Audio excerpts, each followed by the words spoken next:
Okay, ladies and gentlemen, welcome back to Classic Championship Wrestling on Valour TV. I am Simon Pattinson, your field correspondent for Valour TV, and I am honoured and humbled to be joined today by two legends of the ring, recently inducted into the WWE Hall-of-Fame, Ricky Morton and Robert Gibson from Rock and Roll Express. Gentlemen, welcome. Welcome, how you doing? Thank you for being here today. Well, thank you for being. Where are you from, man? I'm actually English, I'm from London. Well, no shit. I mean, no kidding. Let's start this over. Go ahead. First of all, hey, I thought you was really from Tupelo, Mississippi. it's an accent. I put it on for the girls. No kidding, man. Well, let's get back to the show. First of all, just let me ask you, how does it feel to finally be where a lot of people have said you should have been for many years in the WWE Hall of Fame? Well, you know, to tell you, put it to you bluntly, it was the greatest feeling of my life, and I hope that anybody out there, I'm going to be serious with you, everybody that's there, even the future stars of our business, the stars that's in our business, I hope that you have a chance, and no matter what you do in life, to feel the way Robert and I did when we walked out on stage at the WWE Hall-of-Fame. One of the greatest moments that you ever could imagine.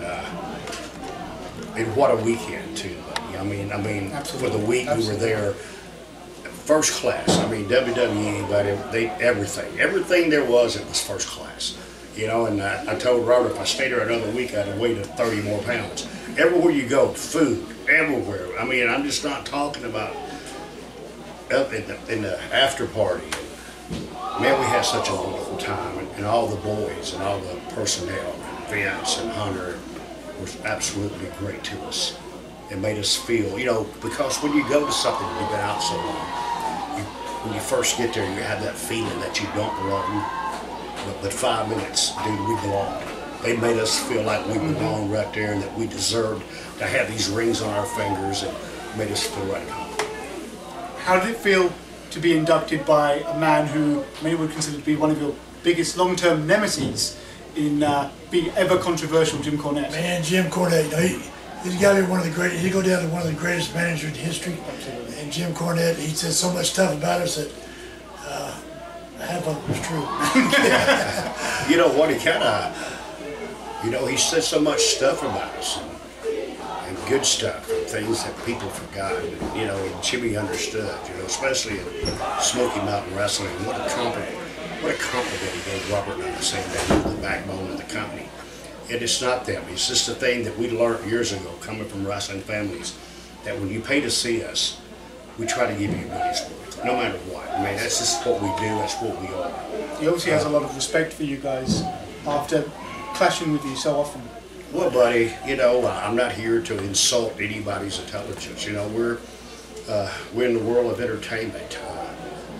Jimmy Cornette, like Robert said, is one of the, I'm not repeating myself, but not only a great manager, but one of the greatest minds in our business of putting angles together, especially in a territory area. When you're living, it's based off of how many butts you put in the seats.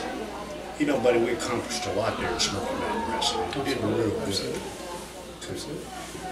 How does it feel to be getting the kind of reactions that you got tonight here at Classic Championship Wrestling, still with a whole new generation of fans watching it? You know what was funny? You know, people come out, they screaming rock and roll, and during that match, they started screaming, y'all still got it. Yeah. Thank God that, you know, he's blessed me, Ricky, for so long, took care of us. We've been down many highways, and he always brought us back home.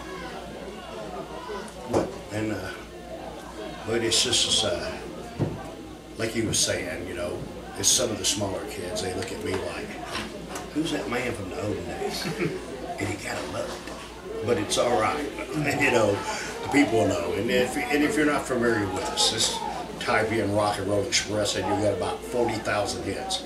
And if anybody else is out there wrestling, if you're interested in our business, Robert and I both, we run right. You know, one thing that we found out that we love just as much as wrestling is teaching. You could find me on School of Morton on Facebook, Robert. And me at APCW, All Pro Championship Wrestling Academy. You just get a chance to check us out. Even if you don't want to come by to school to train, come by and visit. I have a great museum. 40 years of stuff in my building. Great legends, great stories. You're talking about kids. You when they first go out there, they really don't know who we are. But when the match is over, they're lined up wanting to meet us again. Rock and roll, rock and roll. If it wasn't for the fans, there wouldn't be no rock and roll. That's right. There wouldn't be no wrestling business. All right? Remember that. Anytime you get a chance to come out and support us, any wrestling show there is, you come and do it. Thank you, guys. Do any of you guys have one last word for the fans before we have to leave? We love you. I love you too. Ladies and gentlemen, the Rock and Roll Express. Devil Cell. Thank you, buddy.